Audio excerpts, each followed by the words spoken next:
so I was at ASC Games from Acclaim, and Okay. and a common theme Okay. in this industry is, if you're not a huge publisher, you might be around 5-6 years or something like that. It's if you have a success or not. If you have a success, because it's a hit driven business, right? So ASC was doing okay, but it wasn't doing like gangbusters, right? And so the funny part was this was right after we did the PC version of Grand Theft Auto. Okay. And so was that you guys did the port? ASC did the port of Grand Theft Auto? We did the PC version of the first GTA, and then that version of GTA was on the PlayStation. Okay. And so a lot of my production staff at the time, and QA staff who was working under me, when they closed up shop, did you stay until they closed? Oh yeah, I was the last person in dev. How was that experience? Like it was fine, and I'll tell you why. It was because at that point I was kind of tired of New York, right? I was just like, I need to get out of New York. I need to get out of New York. Like most of the industries in California, I have friends who are in California. I really need to get out there, right? And I had been talking to Interplay at the time, and so I got a job offer from Interplay about 3 weeks before ASC decided that they wanted to shut down. And so everyone, it was funny because everyone else got, here's today's your last day, here.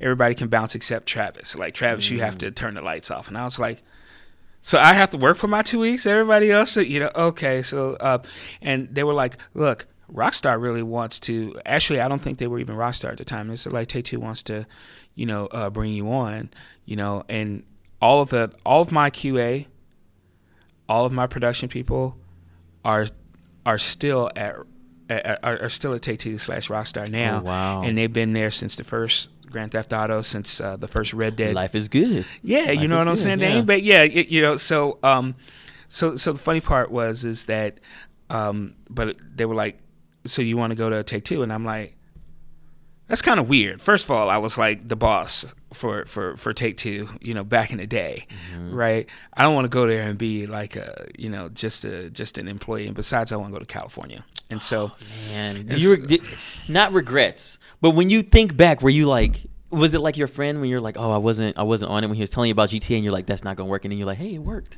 Like, did that not come up in your mind, that moment of being like, maybe I should? No. Look, I know the people over at, Take-Two, Rockstar. It was a different environment. Okay. It's an environment that, I know me. And that's And important. I wouldn't have, if I had to characterize what I feel like Rockstar is, I think Rockstar is like a fraternity. Right. Yeah, that was actually how things were back in the day, though, because I remember when I first started, we met at Interplay when you were there. It was, I would say, it's like that. That was before Interplay. We met before Interplay, yes, because I came out to E3, and then I met you when I was there. Before that? No, I met you at E3 because I came out to E3 with my resume and my business cards, and I met you at the booth. Where were you working before you were at Interplay? I was at Dreamforge. But I didn't know you. I know that, but I still met you. I don't remember that. Yeah, I did. Did you come visit? Dude, you came to visit. No, you came to visit. First of all, visit them. I think you came to visit like Mike and Joe and all them and all your friends and stuff. I didn't know you at that time because when I came out to meet you, I know this, but what I'm saying is this. Okay, seriously. You making me think like, wait, am I missing something? No, yeah, you are missing something. And this is a thing, but it's not a thing. You don't go to a developer in Pennsylvania. Yeah. And see a black dude. Yeah.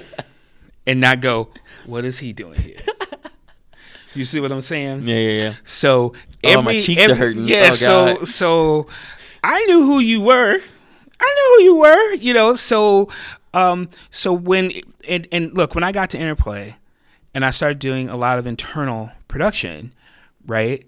And and you're like, who can I get from places? And I straight up pillaged Dreamforge, right? And so You sure did. so when your number was up, I was like, But I didn't know that. Like, I remember going out to LA, getting off the plane and being like, yes, this is where I want to be. And I went to the booth and I met you and we talked for a long time. Your hospitality to someone new in the industry was like amazing. I remember that vividly.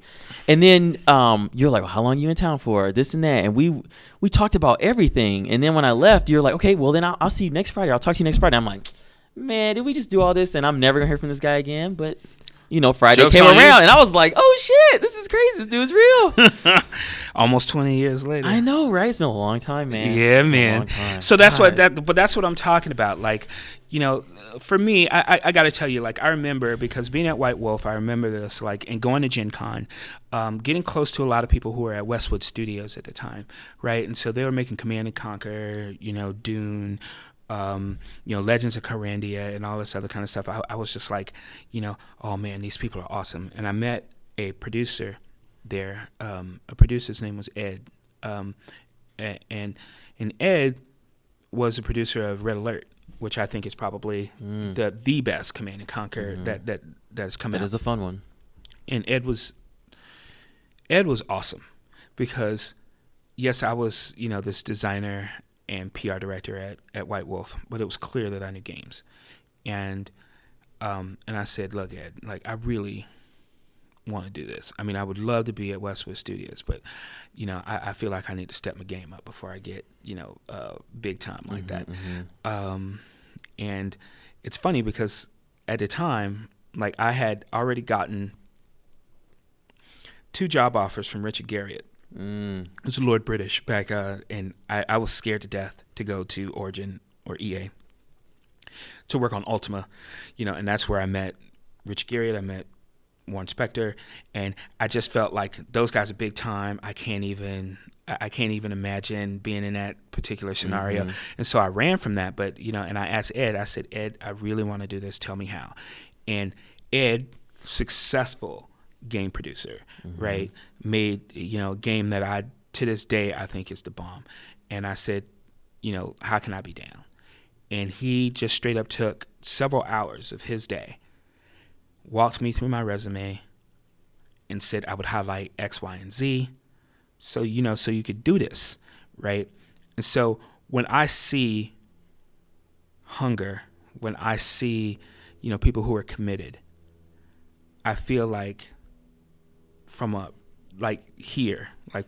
soul standpoint, there's no way I can let that go without helping, because I still remember being that dude. That's awesome, man. That's awesome. Yeah.